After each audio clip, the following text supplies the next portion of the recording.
데일리베스트 3부 뉴스를 시작합니다. 지금 제 옆에 보시는 사진은 박근혜 대통령을 석방하라는 5개 광고 사진입니다.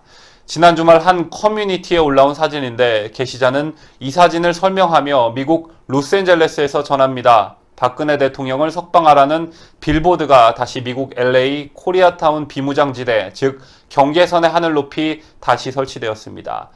한 달 전에 올림픽 거리에 잘 설치되었던 이 같은 빌보드가 소위 반박 세력과 국정원 뿌락지들이 광고회사에 위협적인 전화질을 하는 바람에 성질난 광고회사가 이를 철거했습니다. 그러나 그 빌보드는 어제 오늘 사이 그때보다 더 좋은 명당 자리에 우뚝 섰으니 벌몬트 3가, 맥도날드 옥상, 앞으로 LA타임즈 등에 보도될 정도의 주목받는 정치 표현의 자유 현장이 내외 국민들에게 전달됩니다라고 했습니다. 또한 제 옆의 사진은 지난 토요일 광화문에서 열린 태극기 집회 영상을 캡처한 사진들입니다. 이 사진의 출처는 유튜브에서 TV 베이징 활동을 하고 있는 우파 방송에서 직접 캡처한 사진들인데 이 채널의 운영자는 이 영상을 게시하며 10월 20일 거리 행진 최근 가장 많은 군중이라는 제목을 달았습니다. 정말 제목처럼 이날 수많은 애국 시민들이 집회에 참석했고 이 영상은 인기 급상승 영상에 오르며 하루 만에 조회수 10만을 돌파했습니다. 이렇게 국내는 물론 해외에 계시는 동포들께서도 박근혜 대통령의 석방을 위해 많은 노력을 하고 계십니다. 대한민국의 어떤 정치 지도자가 이렇게 열성적이고 변함없는 지지자들을 가지고 있나라는 점을 상기해보면 박 대통령은 지금 비록 차디찬 그곳에 계시지만 어찌 보면 참 행복한 정치 지도자라는 생각도 가져봅니다. 같은 시기 똑같은 일을 당하고 있는 이명박 전 대통령만 봐도 그렇습니다. 지난 주말 박근혜 대통령에 대한 기사 하나가 나왔습니다. 정말 오랜만에 들려오는 소식이었습니다. 박 대통령께서 직접 진술서를 냈다는 뉴스였는데 이 진술서는 자신의 재판이 아닌 남재준, 이병기, 이병호 전 국정원장 등의 사건을 심리하는 서울고법형사 3부 조영철 부장판사에 자필 진술서를 낸 것입니다. 박 대통령은 이날 재판에 증인으로 소환됐지만 건강상 이유로 불출석하면서 진술서를 낸 것으로 알려졌습니다. 박 대통령은 이 진술서에서 대통령 취임 이후 국정원의 청와대 지원 예산이 있었으며 전임 정부에서도 지원받아 업무에 사용했다는 보고를 받았다면서 이를 지원받아 업무에 활용하라고 지시한 사실이 있다고 했습니다. 다만 이 과정에서 청와대 비서관이나 국정원장 등 관계자들 누구로부터 이런 예산을 지원받는 게 불법이라는 보고를 받은 사실이 없다고 했습니다. 그러면서 국정원장들이 이런 예산 지원이 불법이라는 사실을 알면서도 이를 지원했다고는 생각지 않는다고 덧붙였습니다. 박 대통령은 또 남재준 원장은 제 지시를 비서관에게서 전달받아 예산을 지원했고 이병기 원장과 이병호 원장은 이를 인계받아 지원한 것으로 안다며 대통령이 개인적으로 이를 사용하기 위해 자신들에게 예산 지원을 요청한 것이라고는 생각할 수도 없었을 것이라고 생각한다고 밝혔습니다. 특히 저는 정치를 하면서 부정한 목적의 돈을 받아 사적 용도로 사용한 적이 없다며 이런 저의 성정을 누구보다 잘 알고 있는 국정원장들이 부정한 목적을 갖고 국정원의 예산을 저에게 지원할 수는 없다고 생각한다고 했습니다.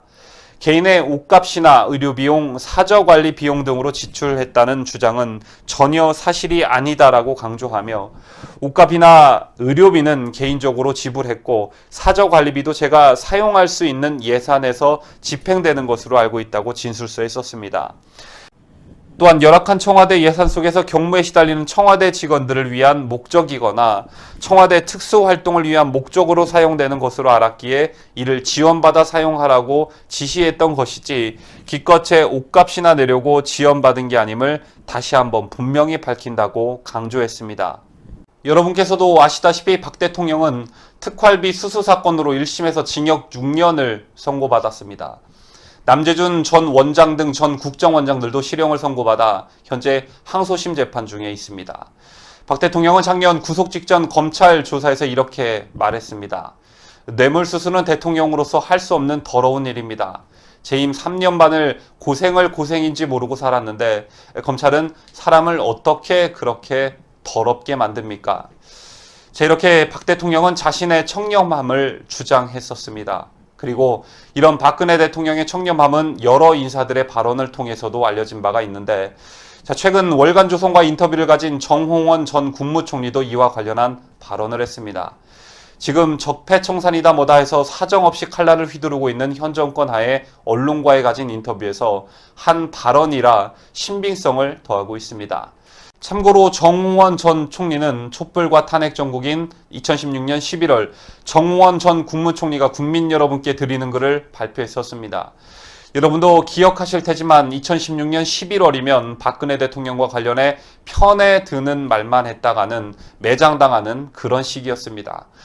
그는 그를 통해 참으로 답답하고 암담한 심정이라며 진실 규명도 되기 전에 대통령에게 무한 책임을 지라는 요구와 주장은 법 앞에 평등이 아니라 일시적 분풀이에 불과하다고 밝혔었습니다. 이와 관련해 월간조선 기자가 그때는 이른바 마녀사냥과 각종 추문 등 비이성적인 일들이 있었는데 그를 발표할 때 피해가 두렵진 않았습니까? 라고 질문을 했고, 이럴 때 침묵하는 건 비겁하다고 생각했다며 돌맞을 생각을 하고 발표했는데 돌도 좀 맞았지만 훨씬 더 많은 박수를 받았다고 했고, 해외 교포들 사이에서도 그 글을 돌려 읽었다라고 하더라며 그때를 회상했습니다. 이어서 그를 발표하게 된 계기가 있었습니까? 라는 질문에 그는 당시 박 대통령을 비난만 하면 최고의 성직자가 되는 분위기에서 다들 말도 안 되는 얘기들을 하고 있었다라며, 어느 날 종편에서 한 패널이 얘기하는데 박 대통령은 마치 최순실이라는 사람이 뒤에서 코치를 안 하면 아무 의사결정도 못하는 문외아처럼 얘기를 하더라. 이게 정말 막장까지 갔다는 생각이 들었다고 했습니다.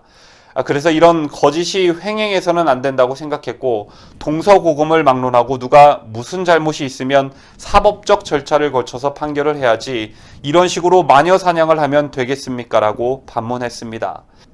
이런 정 전 총리의 대답에 기자는 박근혜 정부 총리로서 어찌 보면 편을 들어주는 모습으로 보일 수도 있습니다만 이라고 하자, 정 전 총리는 그것보다 쓸데없이 흥분하지 말고 이성을 되찾아 법적인 결론을 기다리자라는 마음이 컸다면서, 예전에 광우병 소고기 사건도 봤지만 우리나라 사람들이 금방 흥분하지 않습니까? 광우병 사건 어떻게 됐나? 그 사람들 잘못했다는 사과 한 번 없이 그냥 넘어갔지 않았나? 박 대통령 재판도 그런 거라고 봤다라고 했습니다. 그러면서 박 대통령이 뇌물을 받았는데 박 대통령 호주머니에 돈이 있었나? 이런 의문으로 진실을 찾아갔어야 했는데 그게 아니었던 거다라고 자신의 생각을 굽히지 않았습니다. 그러면서 박 대통령의 구속재판에 대한 자신의 소회도 밝혔습니다. 정 전 총리는 처음부터 구속하는 게 참이라며 혀를 차며, 대통령이 무슨 도주나 증거인멸의 우려가 있다고 구속을 합니까?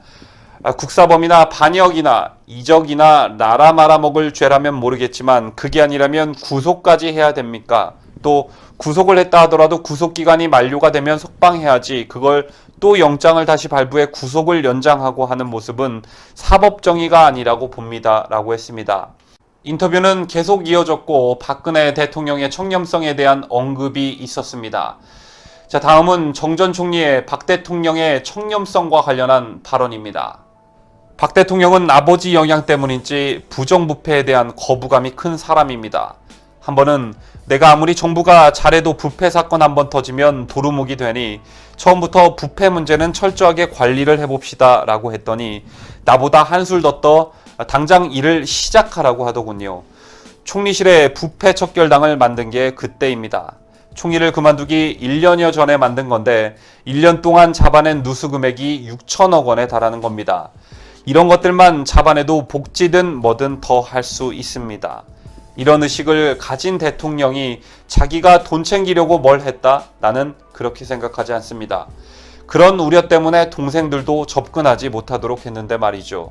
자, 구독자 여러분, 정홍원 총리의 인터뷰 어떻게 보셨습니까?